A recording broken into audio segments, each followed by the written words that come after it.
Many thanks for still staying with us. Now we're going to shine a spotlight on a deeply rooted and critical issue that continues to shape national discourse, talking about the stereotyping and marginalization of Ndigbo.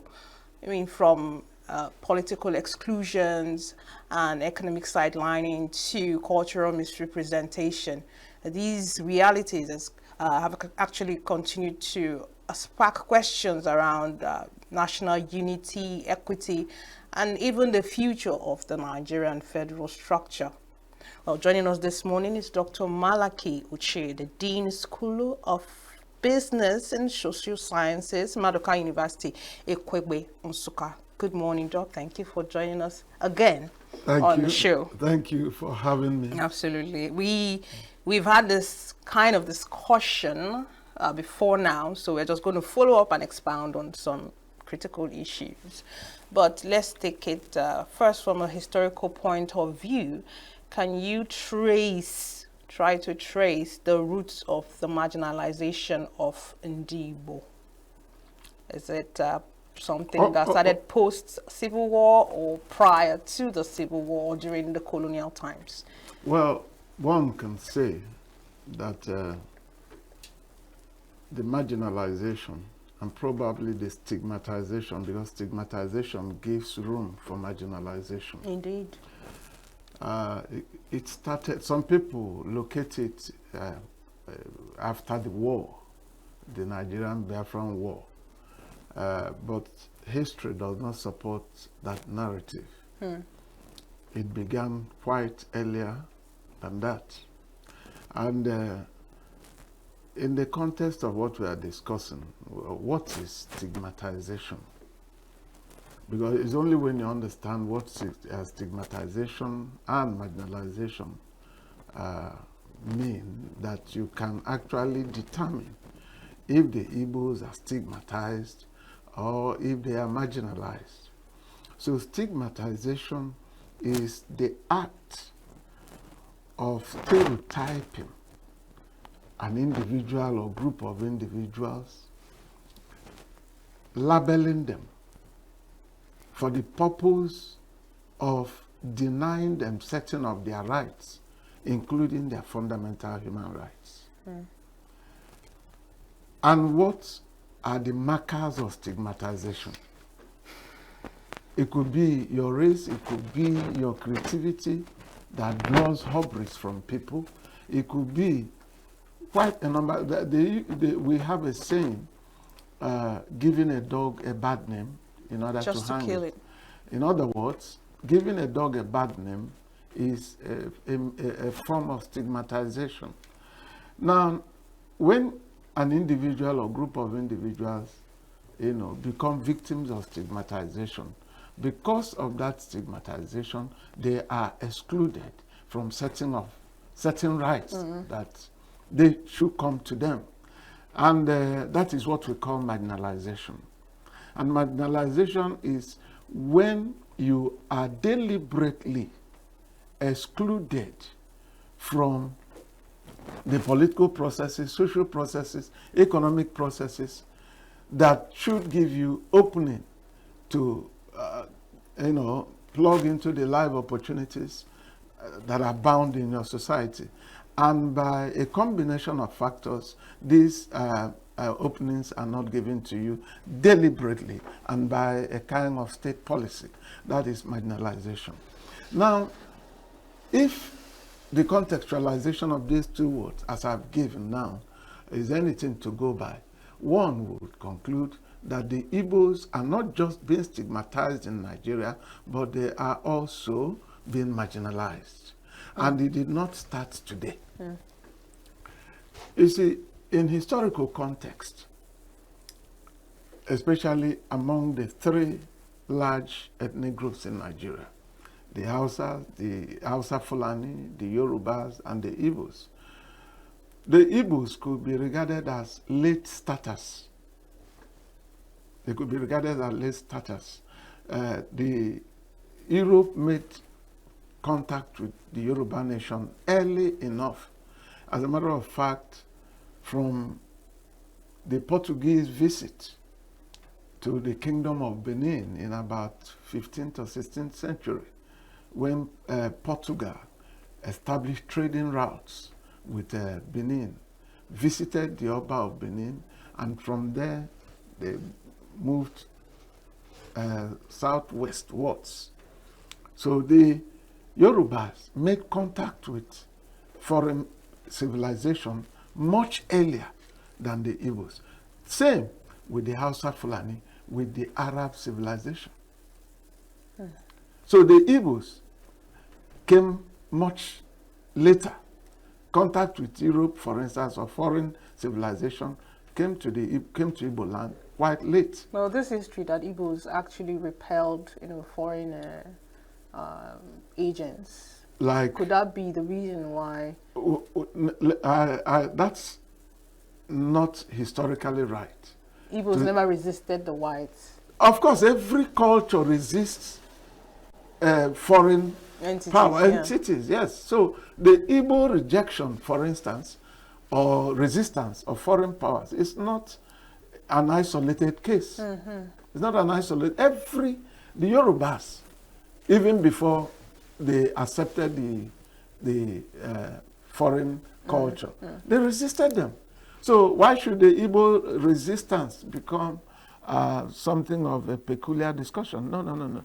A reading of Chinua Achebe's Things Fall Apart, gives you a step-by-step contact of the missionaries with Igbo land, and how, for instance, Umuofia resisted, how Mbanta resisted, and so on.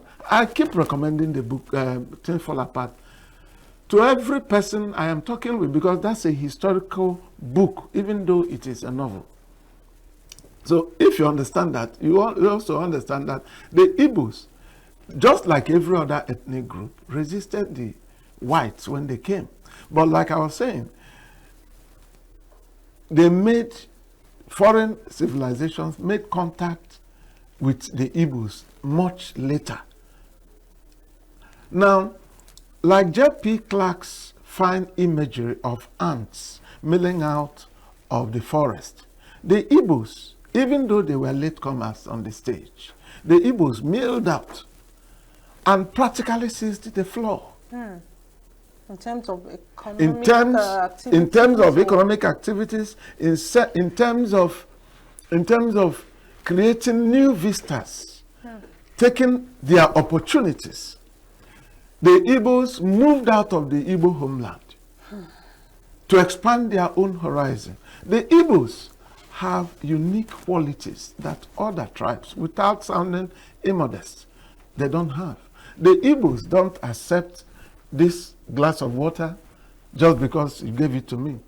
We ask questions. We ask questions. We want to test the untested waters. We see opportunities where others fail to see it. It could be by your bedside, and all along you have not seen it.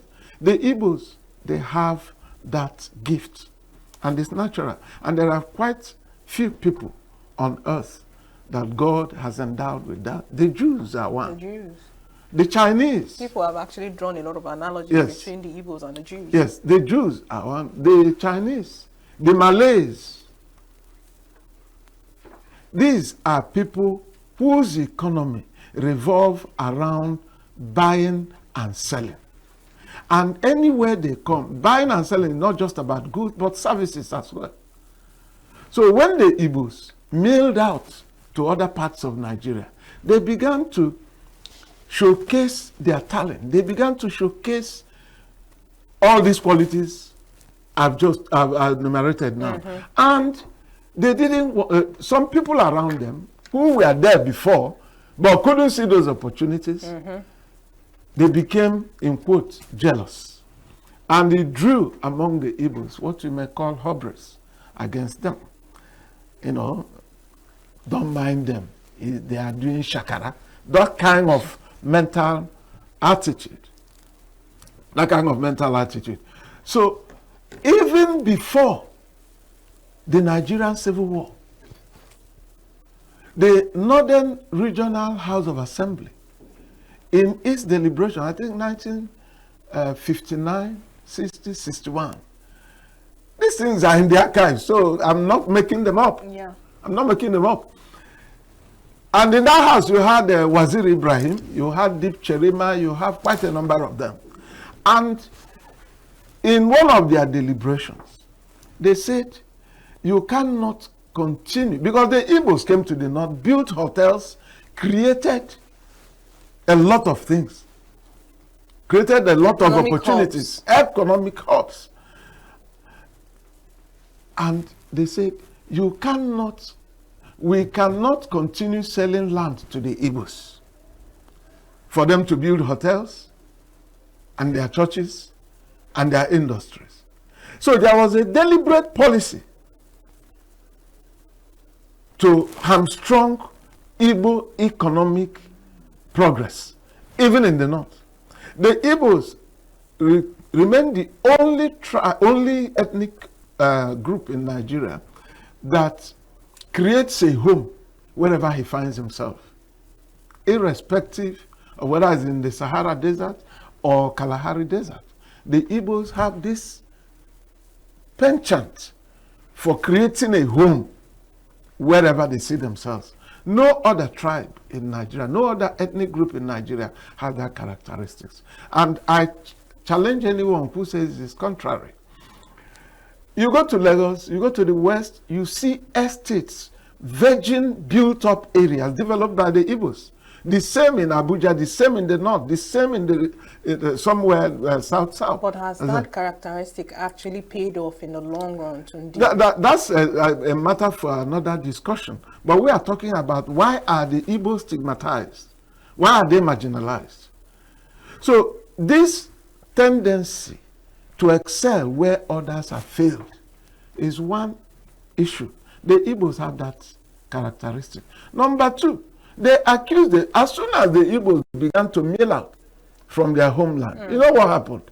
They began to form what you may call town union associations, Igbo national unions, and so on. So even where they have gone out of their enclave, the Igbo enclave, they still bond together,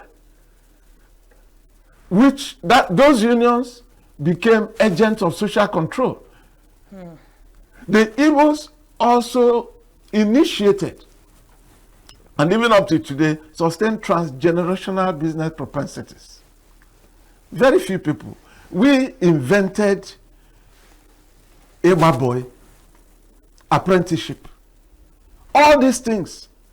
Other groups in Nigeria, they can't figure out how Igbos do these things. They can't figure out how we do these things. Now, because we are the Igbos, that doesn't mean we don't have a fault. We have a fault. They accuse us that we are very loud. You know, we celebrate wealth, we celebrate excellence, achievement. If that is what they call noise making, too bad. We'll continue to make the noise. The Igbos are not hamstrung by religion or culture. In the north, for instance, where you have the Sultan of Sokoto or the Emir wielding the powers of life and death, you don't have that in Igbo land.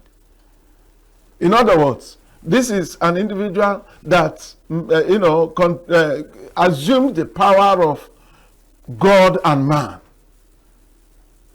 Among the Yorubas, you also have that kind of setting, and that's why indirect rule worked in these places. Yes. It never worked in Igbo land, because in Igbo land there is not, it's egalitarian, it's an egregious setting. Society. So you can be the son of a leper and still be the king of a community.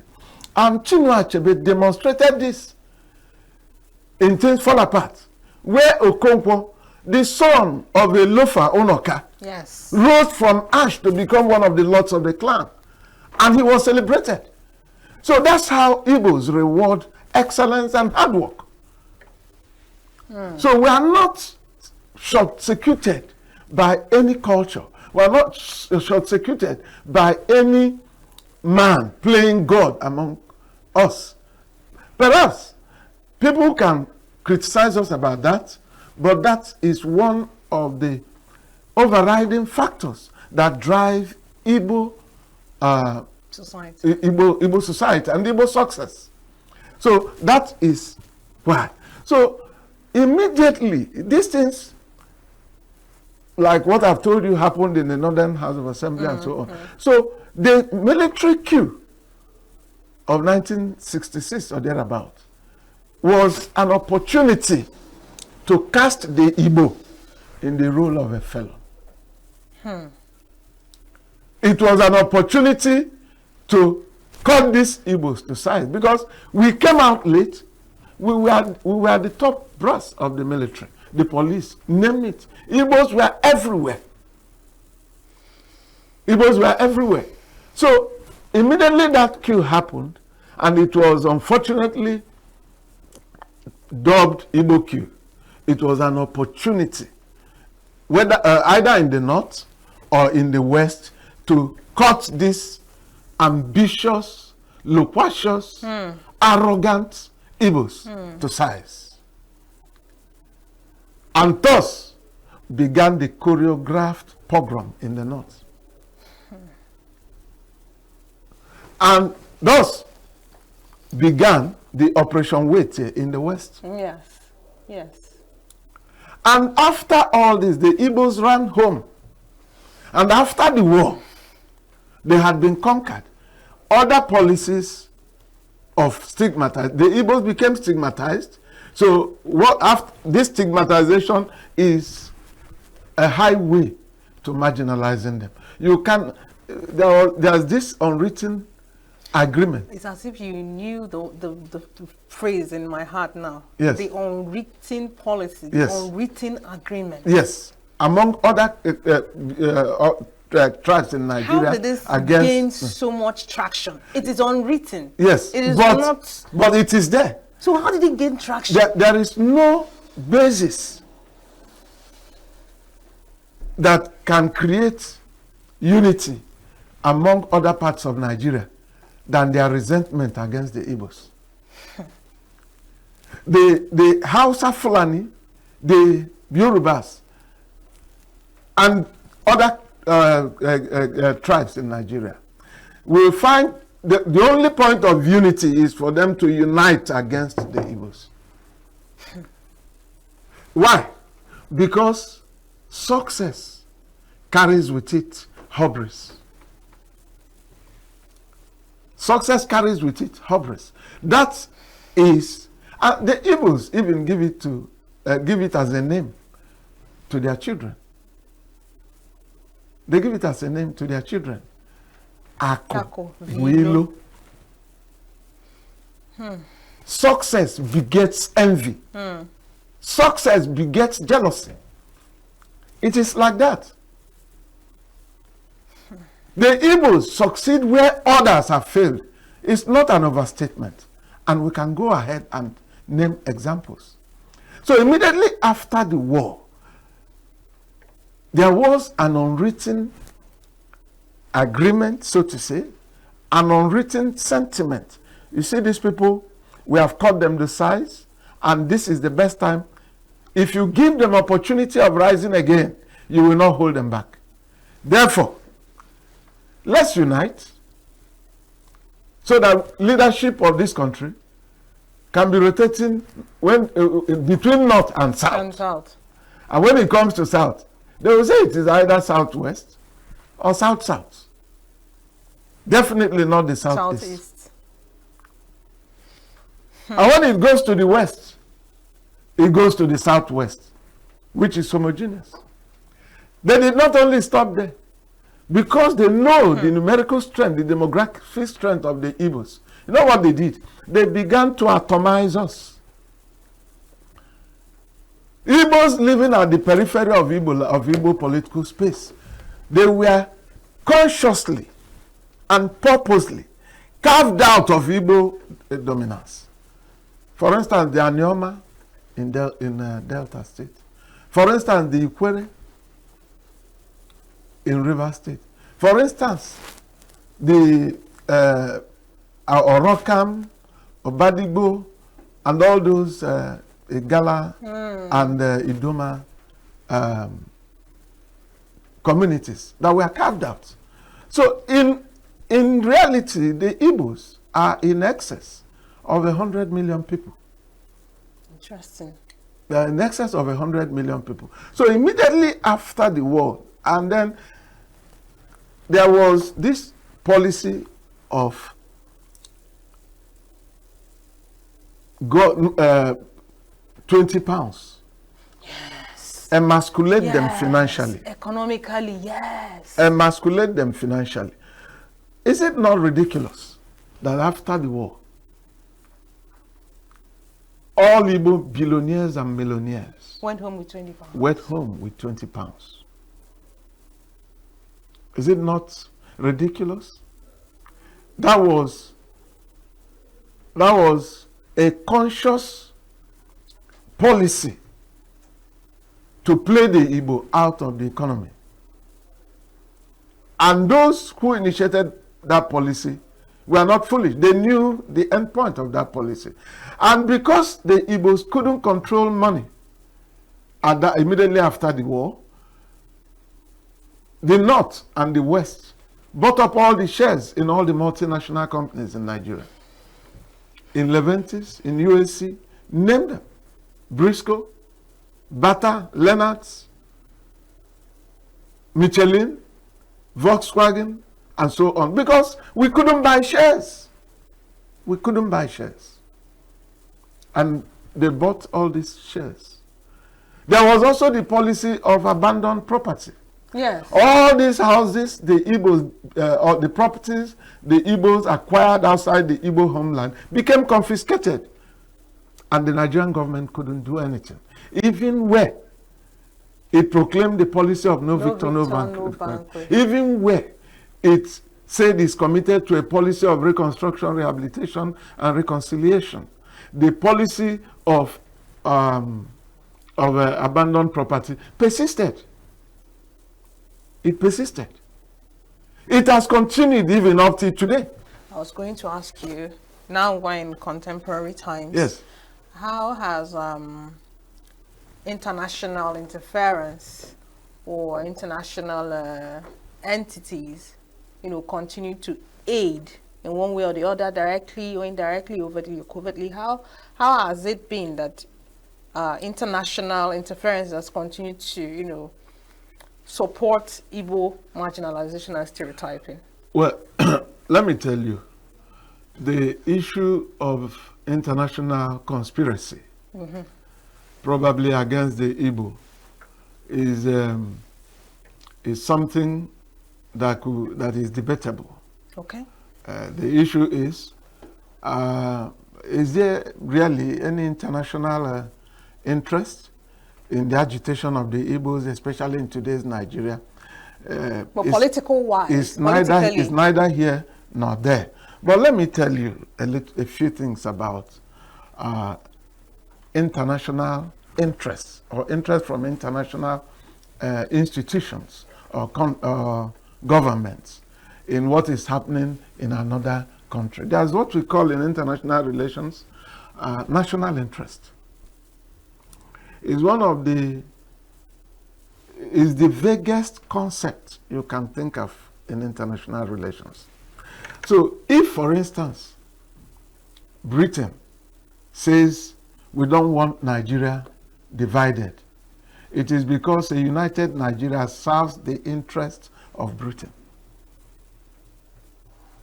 So if in this first unity, 10,000 Igbos are killed every day, insofar as it does not hamper the interests of Britain, Nigeria remains one.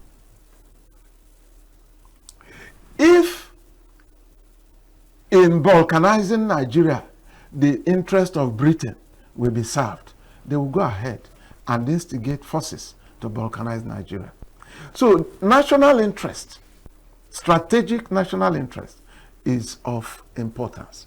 So nobody, I was telling you that marginalization and stigmatization of Ndigbo, it has continued even today. Number one, look at Amechi wrote to me when he was Minister for transport, initiated a rail process that cut across Nigeria except the Igbo land. Why? Is it because we don't have goods or facilities to support that? That's one. Tell me, look at the National Assembly. Now, Ndigbo have been marginalized politically.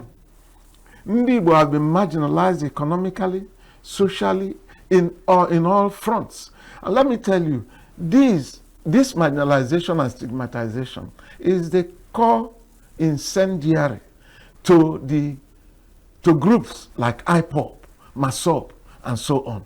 They have seen this thing. They have had it in history. They've grown up to see it happen to them. So, and if, for instance, there is a restructure of this country called Nigeria, unpack this humongous entity called Nigeria, unpack it. History. If you're a student of history and you did history of West Africa, you know that empires like Songhai Empire, Mali Empire, Sudan Empire, and all those empires, they will tell you the reasons for their rise, and they will tell you the reasons for their collapse. And one common reason that runs across their collapse is the inability of the leaders to unpack the empire and decentralize power, devolve power. Nigeria needs to be unpacked while it is remaining Nigeria. In America, it's 54 states in America. Yet each state has a constitution, has its laws. True federalism. Yes. It has. They have their Supreme Court, and then there is the American Supreme Court. So what is stopping Nigeria from doing that? It's only by unbundling and reducing the power at the center, where the man at the center does not have the knife and the yam to give to who he loves or he didn't fit. It's only by unpacking Nigeria that we can begin to save this country. Nigeria is a country of immense potentials. I have gone around this country, and I'm not one of those who say divide Nigeria. I want a situation where our leaders can bring the potentials of this country, harness the potentials, and make Nigeria truly a great nation. But we have not done that. We have not done that. Let's hold that thought, Doctor. Stereotyping and marginalization of Ndigbo, a discourse you wouldn't want to miss. Well, we are talking stereotyping and marginalization of Ndigbo. Dr. Malachy Ochie is still in the studio doing justice to the subject matter. Now, Doctor, before we went on a break, you have spoken to so many things. You gave us a historical perspective as to the history of the roots of the marginalization of Ndigbo. Yes. You spoke about colonial times, the unwritten rule or policy against the Ndigbo and their marginalization. Spoke to the opportunity that the Civil War created in, playing out this script.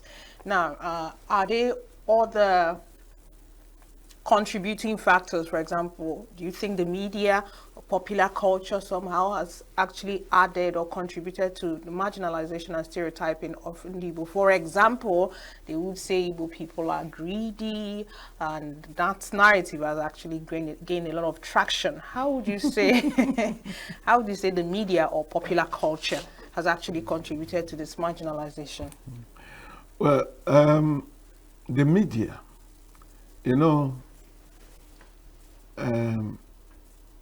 Babington Macaulay Jr., who at the time was the editor of London Times, was summoned to the House of Commons about a story the newspaper carried. And in his defense, Babington Macaulay Jr. said, I cannot appropriate the views of the public to the views of the leadership. We are the fourth realm. We are the fourth of the realm. You have the realm of the executive, you have the realm of the legislature, you have the realm of the judiciary. The media is the fourth estate, and their duty is to hold these three realms accountable.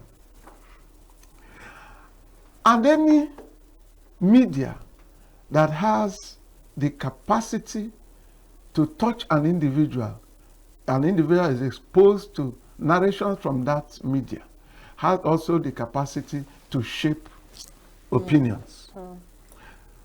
And if that is taken, how has the Nigerian media evolved? What you can today dub Nigerian media took off from the activities of Nnamdi Azikiwe. You know, when he came back, Nigeria couldn't accommodate him, something like that. He had to go to Ghana, where he established the West African Pilot. It was a medium for calling the colonial government to account. And he came back to Nigeria and became one of the biggest owners of newspaper companies in Nigeria, even before the Daily Times. Now, before the war, the Igbos controlled the media. Today, the Yorubas control the media. And you don't expect them to use their media to propagate Igbo agenda. So the accusation against the Igbos that we are greedy misses the point, because greed is an inherent attribute of man. What is greed? Greed is not when you eat too much. Greed is not when you appropriate everything just to yourself. Yes, these things are greed by nature, but man is by nature greedy, selfish. Always wanting more. Always wanting more. Oliver Twist wants some more. So the accusation against the Igbo that they are very greedy misses the point. It comes from the inside of those who are afraid of the Igbos. What can we do? Because if you give these people power, you may not be able to control them anymore. They will take over this country. It is that innate fear of the Igbo. Perchance, if you give them power, they will take over every place. That is the only thing that is holding Nigeria back from giving the Igbos power. And let me tell you, if Nigeria taps into the ingenuity, the creativity of the Igbos, this country will not be where we are today. It's a fact written on our conscience, and they know. And they know. If you were in Lagos immediately after the war, I was still a young boy, but in 1974, 75, 75, I was in secondary school, and my godfather was living in Benin. He was driving a bus for the Bendel Newspaper Corporation, the publishers of Observer magazine, Observer newspaper. So I was on holiday, so on one occasion he asked me to join him in his bus. He was distributing these newspapers. So I joined him. That was my first time of visiting Lagos, 1975. And Igbos were sleeping in Ido garage, under the bridge, looking for what to do. In the morning, everywhere you see them, and they make money, they buy plots of land. I recall that sometime I was challenged. I was living in Lagos. I had no job. So in where I was living, somewhere in Ikorodu, they began to do estates there. That's the Igbo man I'm telling you about now. They began to do. So in the morning, I will come out, and they will measure about 10, 20 meters drainage. and I had my younger brother with me then. So in the morning, we will go get our portion, and because we were strong, we'll finish it immediately. And they'll pay us, and we get another one. That money they paid, we'll go and buy rice and prepare rice, jollof rice, and so on, and begin to sell to those who are working with us. Co-laborers. Yes, co-laborers. So we begin to sell food to them. That is the Igbo man. And by the time we were leaving, my younger brother was on running a restaurant from that, what we were paid digging gutters. That is the Igbo man for you. Not very few people have that capacity, that resilience, to survive. The Igbos, it is important to stigmatize and marginalize them. A group of people that can survive on 20 pounds and build a multi-trillion naira economy after the war, you should fear them and label them. That is the problem they have. And they do not know. The Igbos, we have paid the highest price any group can pay in Nigeria. We have paid with our lives. We are the only true Nigerians, because it is only the Igbos that you can find property attached to his name in Lagos, in Kano, in Meduguri, name it. You can go around this Enugu state. If you, in Igbo land, these 5 states, called 5 states of Igbo land, I challenge anybody who can give me a census of 1,000 buildings owned by a Yoruba man or an Hausa Fulani man. But if you go to Lagos alone, you will see estates, lands recovered by Igbos, developed by them. Amu Odofi was developed by Igbos.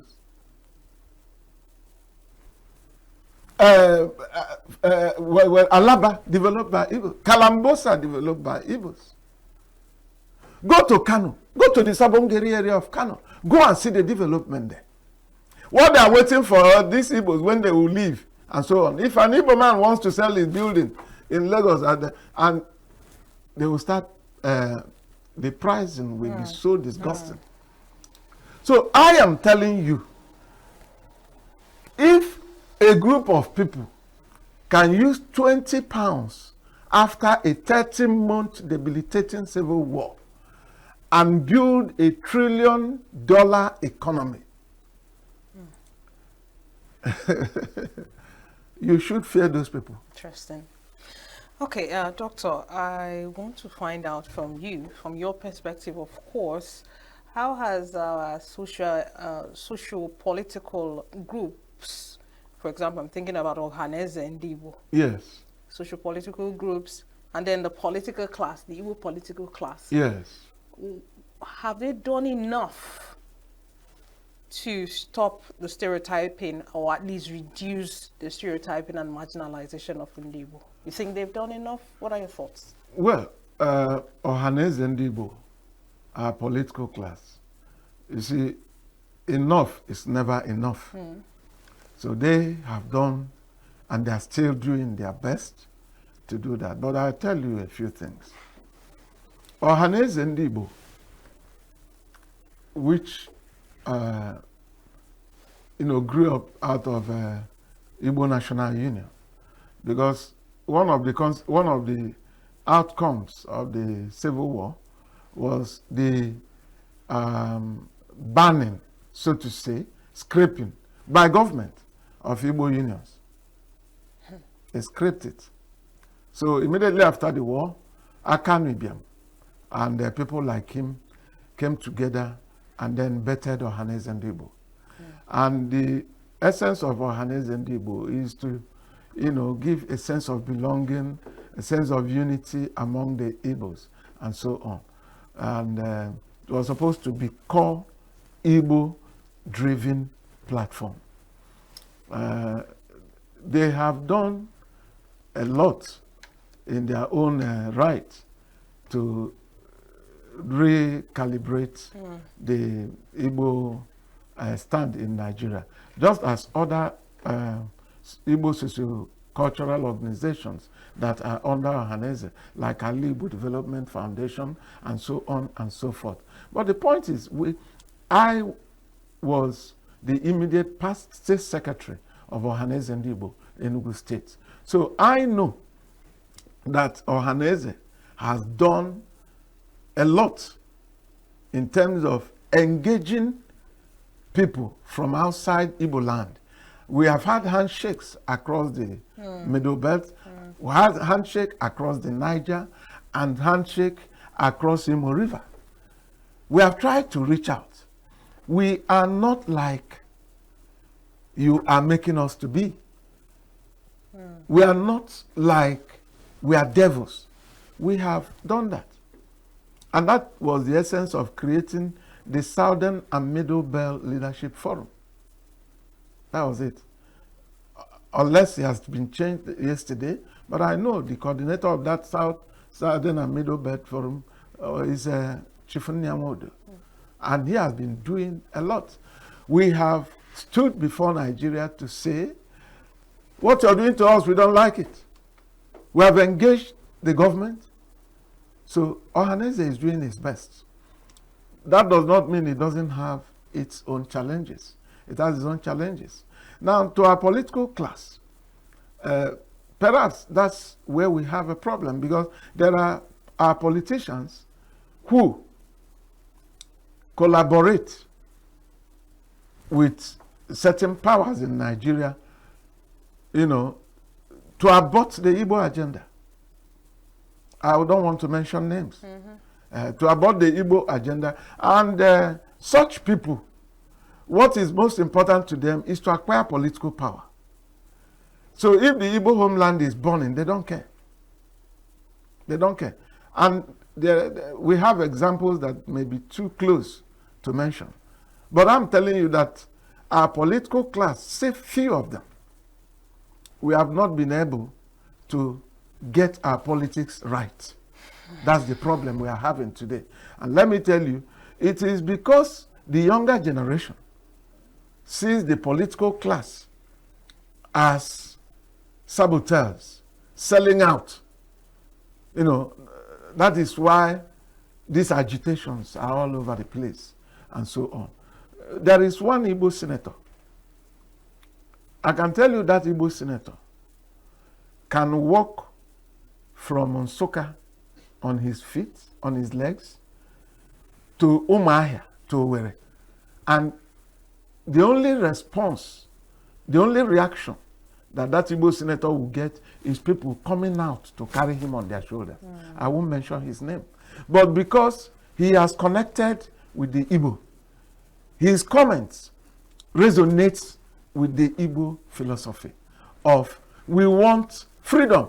Freedom is not going out of Nigeria. Freedom is, can we unpack this country called Nigeria? And decentralized power. Decentralized power, devolved power, and so on. It will be foolhardy of me to come out here to tell you that, well, the last presidential election, Peter Obi won, but it was rigged, and so on. Well, Nigeria is a country of the absurd. It's a country of, that anything is possible. So, but I do know that if any other person had been in the saddle other than the present president, that person will ensure that the National Assembly does not become a rubber stamp or extension of the executive.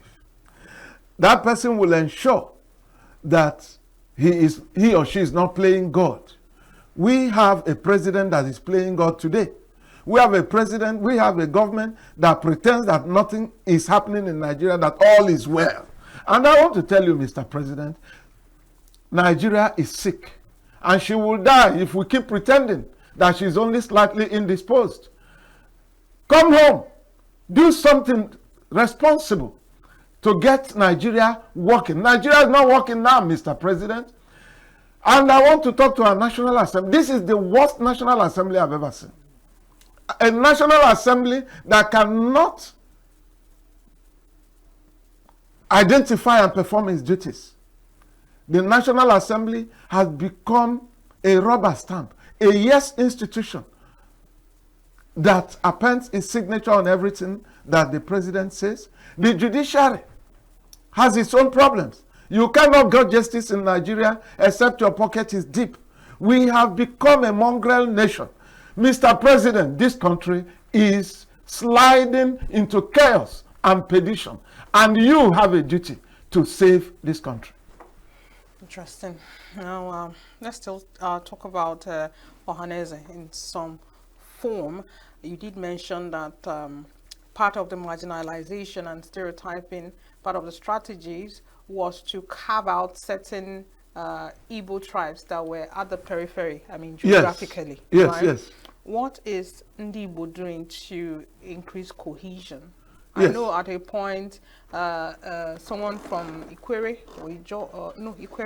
was instituted as a President General. He's still there? He's still there. Yeah, that's Senator Mbata. Mbata, yes, correct. Yeah. Tell us what are some of the things he's doing to ensure cohesion? Because there were some backlashes after he was, elected. Yes. Yeah, from the Ikwere people, the Ikwere nation. So tell us how that has been. Is Ikwere a nation?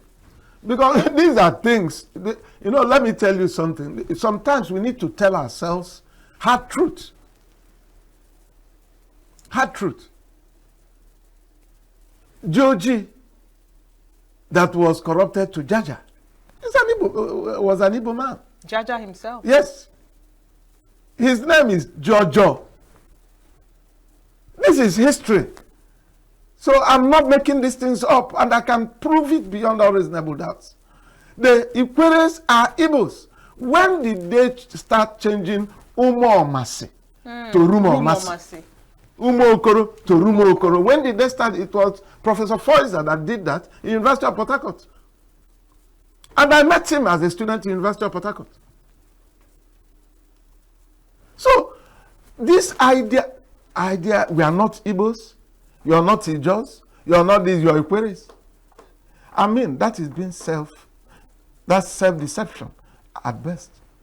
And that is why Ohaneze, we have 5 core Igbo states, and then 2 Ohaneze states. What Delta. By Ohaneze state, okay. Delta, Anioma is Ohaneze. Ikwere, that's Port Harcourt. Igwocha, that's the name of Port Harcourt, Igwocha. That's the name of Port Harcourt. Igwocha, all those places, they are also Igbos. And that is why from Anioma, you have had Ambassador Ralph Wetre as president of Ohaneze. You have had Professor Nwabweze as Secretary General of Ohaneze. That's Anioma Ohaneze. We know, we recognize them as Ohaneze. And they know if Ibanke people recently, Ibanke is somewhere in as if you're going towards Benin. If Ibanke people, just about 2 weeks ago or thereabout, I can't remember exactly, but just very recently, re-established their Igbo-ness. Anybody who is denying that he is not Igbo is doing so at his own level. If somebody, for instance, who is say his name is Mwike, removes N and says it's Wike, the meaning remains the same. Wike, that is child of Ike. Yes. Of Ike. Are you getting me? Yes. Child of Ike. Wike. Child of Ike. It has not changed. It's just somebody being funny or a group of people being funny. You cannot, your son or your daughter cannot, define his identity. His identity is not removed from you. It is your identity. So that is why the presidency of Ohaneze is rotational among the 7 Ohaneze states. And now it is Rivers State that should produce the president of Ohaneze Ndigbo. And it was zoned to them. And they have produced Senator Mbata, His Excellency Senator Mbata, as the president. And Senator Mbata, thank God for him, he recognizes the difficulty in bringing back the Ikweres into the fold of Ohaneze. And he's doing that, not without challenges though. Of course. Yeah, but Mbata is, for now, he's been very wonderful. He's been doing a marvelous job. Okay, interesting. Do you think, because I believe in if there's an agenda or there's an outcome that is expected, there should be multiple strategies to achieving that outcome. That's a personal belief. Now, aside the fact that we are trying to, bring about cohesion, especially amongst our brothers who are at the periphery, do you think there could be a bottom-up approach? For example, history has been brought back to schools. Yes. Is there any way we can inculcate our history? For example, Jaja Opobo, where he came from, what he did, inculcate it in history so that younger ones growing up will know, oh, these are our brothers, so these are our sisters. Yes. What do you think about that strategy? That is a very nice strategy. You see, the funny thing is that history has been reintroduced into our curriculum, I think secondary school or thereabout. But who are the history teachers? What history do they know? You cannot give what you don't have. You cannot. I teach in the university, for instance, and I know that even in year one curriculum, say history of Nigeria, and so you tell somebody about King Kosoko of Lagos, you say, well, what? Excuse me? You tell somebody of Long Juju of Arochukwu, say, what? You tell somebody about, there are so many things you tell them, and they seem like, what? Are you speaking Latin? And you begin to see yourself, I hope I'm normal. Because our students have not been taught history at all. That is why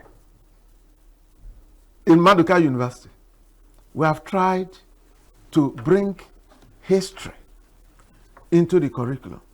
We teach a course, a year one course, which is general course. We teach Nigeria and the wider world. A course called Nigeria and the wider world. When you now tell them about the history of Nigeria, the constituents of Nigeria, how Nigeria evolved, and so on. Is it an online course? Can it be accessed online? Yes, it can be accessed online. Because I will give you the link. Please. Yes, Nigeria and the wider world. Incidentally, I teach that course. Interesting. I teach that course. So, Doctor, what's the way forward? Because we've run out of time. What's the way forward? In 2 minutes, please. Nigeria should consider seriously the issue of restructuring. You must unbundle this behemoth called Nigeria. Number 2, Nigeria should accept the Igbos as a gift from God to them and tap into their industry, their energy and creativity. The Igbos have the intellectual ability, powerhouse, to redefine Nigeria. So I expect our people to be more accommodating to the Igbos, to stop marginalizing us, and to stop stigmatizing us. We didn't give ourselves the virtues we have. God did. And the only thing I know is that if you thank God for the gift of wisdom to another person, God will give you wisdom. Absolutely. Dr. Malachy Ochie, Dean, School of Business and Social Studies, Social Sciences, I beg your pardon, Maduka University, Ikwebe, Nsukka. Thank you so much, sir, for your time and your insights. Thank you very much, and thank you, listeners. All right, so New Day continues right after this break. Stay with us.